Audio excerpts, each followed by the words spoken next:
All right, let's do some figuring here. Want to try to figure out what the speedometer error would be using the different combinations I have for tire size, speedo drive gear, and speedo pinion, along with the speedometers that I have. I have one single 1,000 turn per mile speedometer. Everything else I have is 1120. So while I could conceivably use the 1,000, that only gives me one chance that that's a good speedometer. And if it fails, I'm going to have to try to find another one. So I'm more inclined to just go ahead and set up for 1120 on both cars. And I'm going to be using different tires on the two cars. The blue car is going to get a 16-inch wheel, and the green car is going to get 15-inch, which is more stock. I'm going to probably go with a 205/70 R15 tire on the green car because I like the way they look. They're about the right height. They give you a good sidewall. The ride's good. They look a little more aggressive. And hopefully I can find one in a white letter tire because it just has that kind of a goofy look I'm going for on it. I may not be able to find one though, and if so, then Blackwall it'll be, but which will be good because those are really cheap. You can get those for $60, $70 a tire. You know, that'll be fine for those. The 16-inch wheel is going to need probably a 205/65 R16, which gets us about 746 revolutions a mile. So we need to gear the speedometer at the transmission to report, to do the changeover from 746 and 762 revolutions a mile to get as close as we can to 1120. So when you do the calculations with a final drive of 3.7 to 1, which is what we have in our Triumph, we use for the, let's do the blue car first. That'll be 746 revolutions a mile. Our speedo drive gear is an 8 start and a 20 tooth, and the speedo is 1120. So we take the revolutions, the 746, multiply it by 3.7, and that gives us 2760. We take the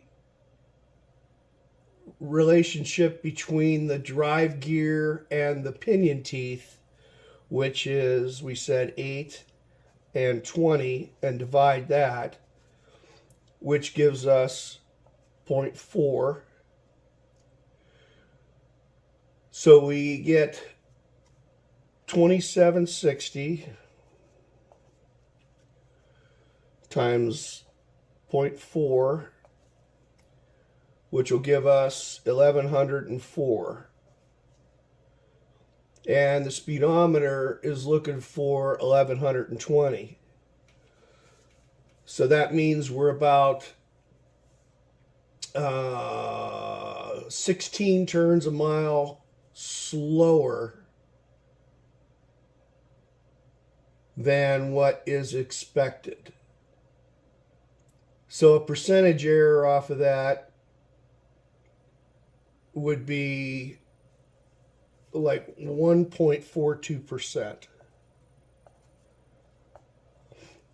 And we can put that into a table and find that at what we're going to be cruising at, let's say at 30 miles an hour, we can multiply that 1.42% and we know that it's going to be slower. In other words, the speedometer is going to read less than what we're actually going. So at 30 miles an hour, that's going to be 30 and 0.43. At 50, we'll be going 50 point, oops. We'll be going 50 and a half, no, 50.7. And at 60, we'll be going 60.8. So about a mile an hour off, basically. So let's go to the 205 70 15.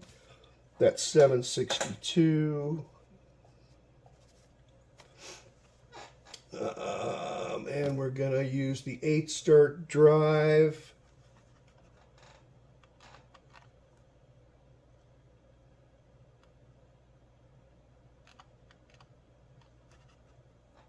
So we'll get 762 times still the 3.7 for our final drive, which gives us 2819. And we're still going to multiply that times 0.4. So 2819 times 0.4 is 1127. And we know that the speedometer is looking for 1120. So that's going to be real close. Now at, let's just go right to 60 miles an hour. At 60,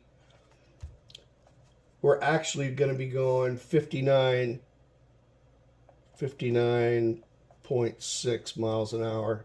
So that's definitely close enough. That's 0.7% high in this case. And if we wanted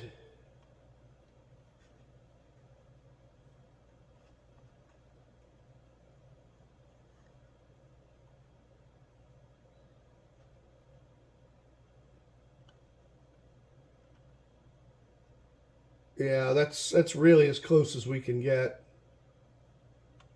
with what we have. So that tells us that we're going to use the 20-tooth speedo pinion and the 8-start drive in both of these cars, and it's going to get us in the region of close enough.